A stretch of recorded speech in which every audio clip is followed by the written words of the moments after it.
So here we have a movie that's quite something. Let's talk about it.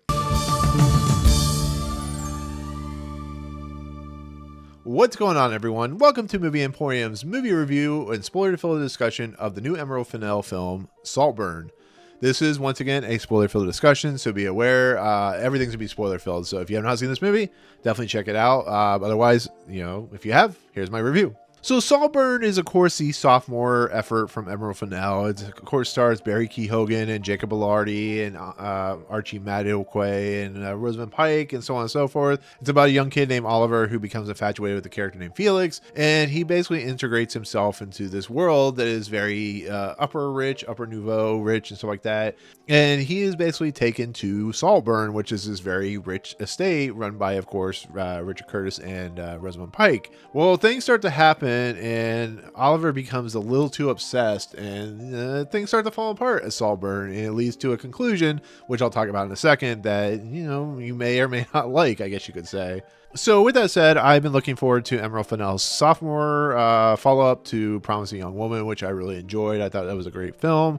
I thought it had one of the great performances of the year by Carey Mulligan. And she, of course, shows up in this film, which, it feels like it's going to be a thing with her and, of course, Emerald Fennell. But I get why Emerald Fennell wants to do a film like this. She wants to stretch her legs. She wants to be bold and take chances and do things that make people uncomfortable, which this film will definitely do. But the question was, is this film any good? And, it's gotten very mixed reviews. It's been out a lot of film festivals like Telluride and stuff like that. So, the mixed reviews, some people really love it. Some people really hate it. Some people just don't, they're kind of iffy on it, I guess you could say. And that leads to my spoiler-filled discussion of this film. I'm very mixed on what I think about this film. I decided to take some time instead of going straight into my thoughts. I saw this film like a week before I reviewed this movie. I got a screener copy, so I appreciate that. The reason I'm so mixed on it is the simple fact that I love what Emerald Fennell is willing to do. I love the swings that she's willing to take. I love the ideas she's willing to take, but where she leads Oliver's character to the very end, and I do appreciate Barry Keoghan and like what he's willing to do.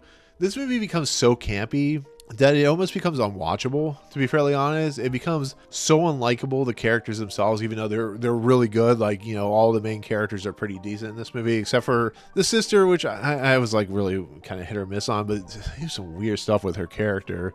It leads into this story of this character of Oliver, and Oliver, like the first part of this movie, which takes place in the college, I think it was like Oxford or something like that, is actually quite good, to be fairly honest. It's well acted, it's well paced, it does some really interesting stuff with Oliver's character, the way it pushes him, because he's very much doing a talented Mr. Ripley, as we learned. And so I was really on board with that. It's when they hit Saltburn where everything just kind of takes a turn for the worse, to be fairly honest. And what I mean by that is it becomes so kind of methodical in the way it tries to turn heads and twist and turn the psychology and the psychosis of Barry Keoghan's character.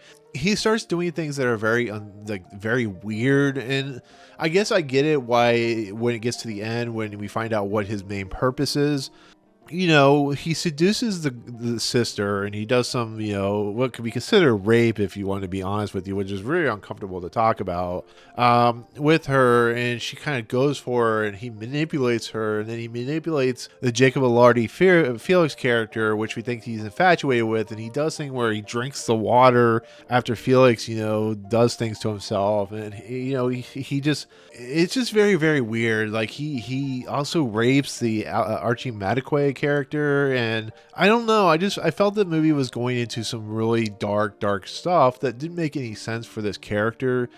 And for what Emerald Fennell is doing, which is basically not cheating the audience, but making the audience believe one thing and then doing another, I guess honestly I was expecting a little more nuance, to be fairly honest, and it doesn't. It like hits you over the head many times, and it starts to make you believe that Archie's character is committing all these, acts of like, stealing and selling the Sotheby's and stuff like that. And then he's framed and kicked out Saltburn, and, the characters at Saltburn are very unlikable in a lot of respects. And I started to kind of lose my sense of enjoyment when this movie kind of went towards its conclusion, because Felix dies, and then the sister commits suicide, and it's all because of Barry Keoghan's Oscar character of manipulating them.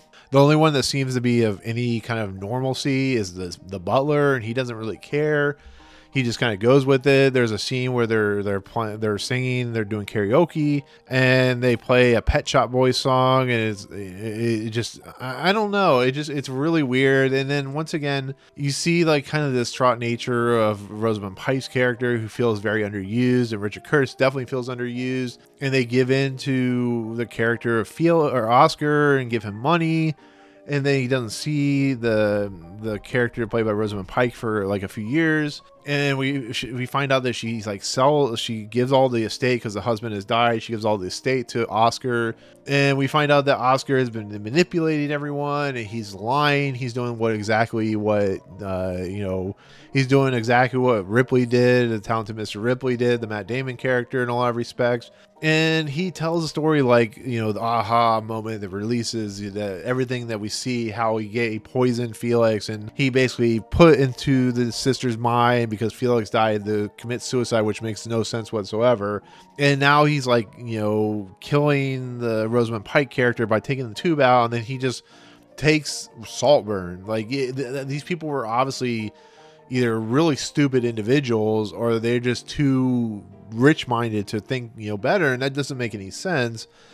And then at the end, you get to see Barry Keoghan like strip naked and dance around. You see all Barry Keoghan, which was really weird. But I don't know. I feel that this movie has a lot of potential of being really interesting. I think, once again, the setup is very interesting. The lead up to Saltburn is very interesting. But when it gets to Saltburn and it gets into like the hedonism and like the fact that these parents don't care, and the Archie Madekwe character is just a douchebag, and like Felix is a guy who's just like into everything but he hates everything. It's just, when you see what Barry Keoghan does, he's really good in the movie, but his character motivation feels so unearned, because you learn that his parents haven't died, and of course Felix doesn't trust him anymore. He tells him to leave Saltburn, and I don't know. I feel like this movie lost its way so quickly from the time they entered Saltburn to the minute that Felix is basically not really wanting to be friends with Oscar anymore, or Oliver, to how Archie Madekwe's character knows what Oliver is doing. It just feels so convoluted and trite, and I feel that Emerald Fennell is a much better actor, or a much better writer, than what she gives off here. So overall, I didn't feel like the payoff was worth the weight that you invest in it. I don't think it works very well. I think it has some interesting ideas, but I think the fact that it felt like just a completely different offshoot of a movie that kind of falls apart at its seams. I don't know. Like I said, the acting's great. It definitely deserves a cinematography award, because the cinematography is amazing, which is the look of the movie. I think the music is great, and I think Barry Keoghan gives it all, but I just don't think this is a movie that is an Oscar-worthy movie. I really don't. Maybe it will, but I don't know. I think this is definitely one of those sophomore slumps that directors get themselves into. And I really hope that Emerald Fennell's next film is a lot better than this, because she's shown that she's very promising, and of course the directorial effort, Promising Young Woman. But for right now, I wasn't a fan. Really wasn't. So overall, that's kind of my spoilers discussion of course, Saltburn. New film now in theaters. Like I said, I'm a little late because I was thinking about this movie a lot. But with that said, there you go. That's my take. Thank you so much for watching. In the comments below, if you have seen this movie, what do you think of the actual kind of overall feeling to this movie? Some people liked it, some people didn't, all that good stuff. Other than that, if you like what you see on this channel, hit the subscribe button to join Movie Emporium. Hit that notification bell at the top to find what's coming next. If you like this video, awesome. Hit that like button. As always, we'll see you guys on the next video. Peace out.